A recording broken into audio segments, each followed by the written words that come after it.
Along with extra time and lower instances of unpredictable weather, there are a variety of benefits that come with fall ESN application. Learn more at smartnitrogen.com.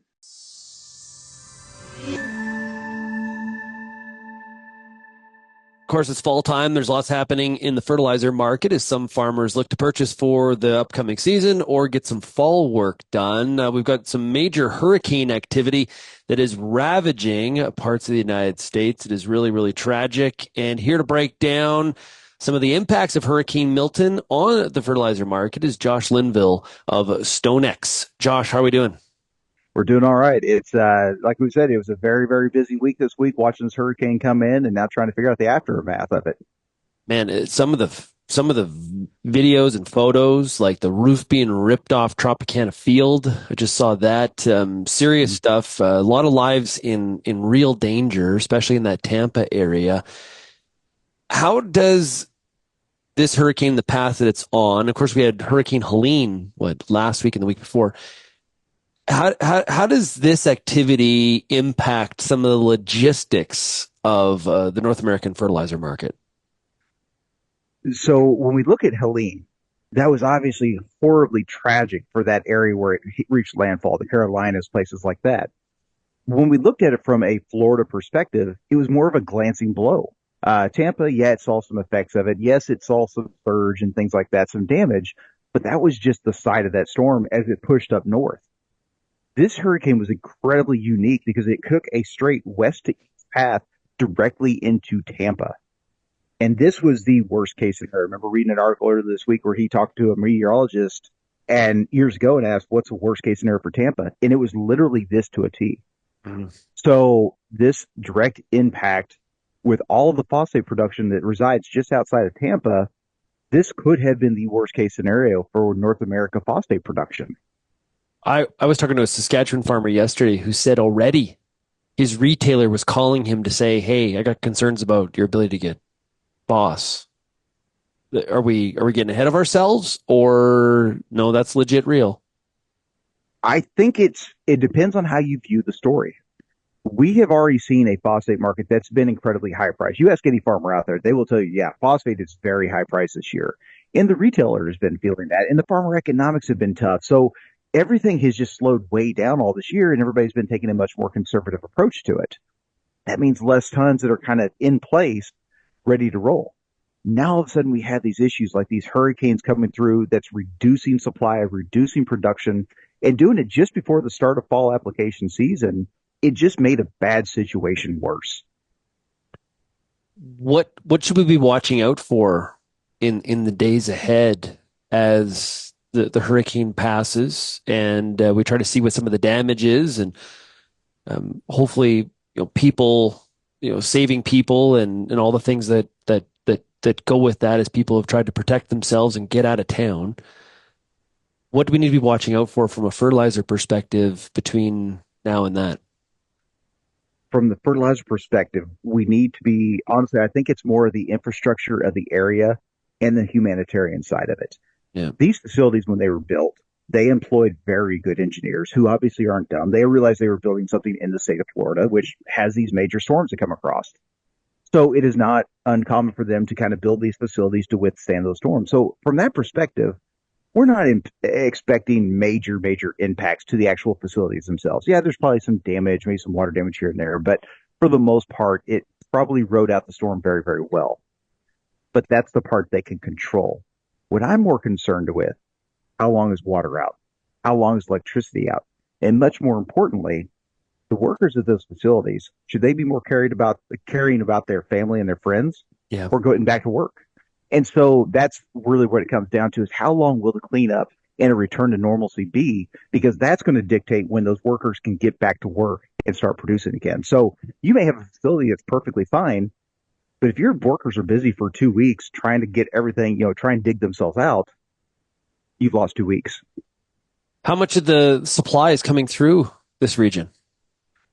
If you look at the facilities that are right outside Tampa, and in fact, we did a quick study on this earlier in the week of all of North America phosphate production, which it all resides in the U.S. About, I think it's 62% of it resides in the state of Florida. Now, there are some plants that were outside the kind of the scope of this hurricane, but the majority of them are right there. So it's a big, big chunk. Makes farmers kind of concerned and trying to steer through it. And then you probably have some out in the marketplace. You got to kind of understand the issue as the purchaser, right? Because there could be some, unruly characters that try to leverage this situation and, try to steamroll you into making a purchase maybe that you didn't need to make, or like, Right. or selling it. Like this is a tough thing to kind of steer through because there's so many unknowns, Josh. It is. And that's been the problem we've had all year so far. When we look at farm economics, they've already been very, very tough. We started this fertilizer year poor. Now it's improved a little bit. We're hearing some better yields, which means more bushels to market. Grain prices have come off their lows. They're not great, but they're better than what they were. So that's improving the outlook of it. But when you look at phosphate, it is just so high priced versus every point of view that we look at it. You're right. It's been kind of, I don't want to do it. I don't want to do it. And now you have a situation like this where people are going to pull those emotional strings to try and get you to do something. That's where we keep saying, go back and talk to that trusted partner. Go back and talk to that supplier that generally steers you correctly.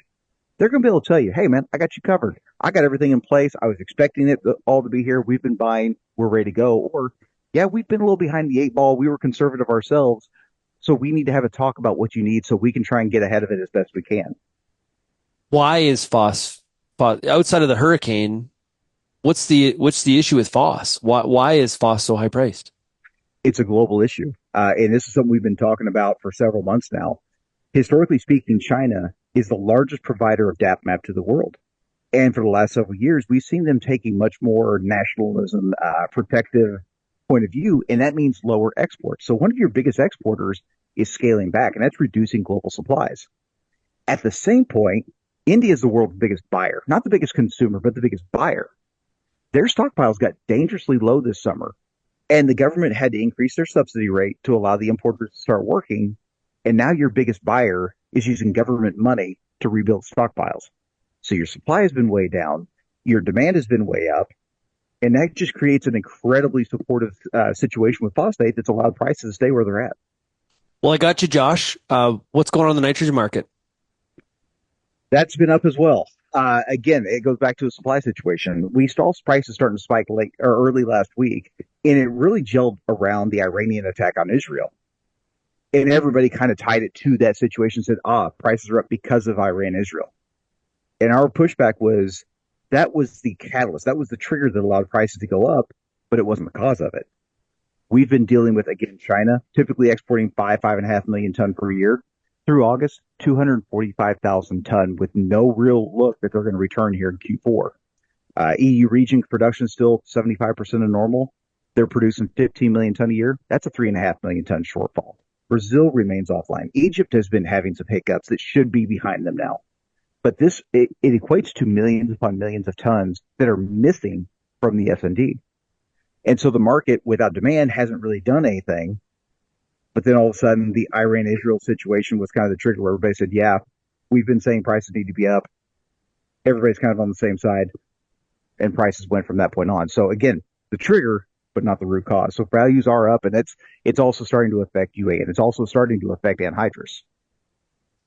So we keep on coming back to the supply issue, and prices have been sticky in the fertilizer market is probably how a lot of people would describe it. How come some of those higher prices hasn't enabled or provided some initiative for some of the manufacturers to bump up production? Your production facilities that are online are maxed out. They're already producing everything they possibly can. And the issue is, even though they're maxed out, the amount of supply that is lost is kind of beating the amount of demand that's out there. So we're still, I'm trying to think of the right way to say this. I don't want to try and tell the audience we're going to be short. You're not going to be able to get it. No. That's a crap story, right? We've said that so many times before. It never happens. And you're right to be skeptical of it. But it does create a situation where prices are supportive. We do see values going up. You can always get what you want for a price and a timeline. And that's kind of the situation we're getting into now. Yeah. Josh, thanks so much. Really appreciate you shedding light on what's going on. And of course, our thoughts are with everybody that is in the path of this hurricane, because the footage is, it's pretty staggering, and everybody stay safe out there. Thanks a lot, Josh. Absolutely.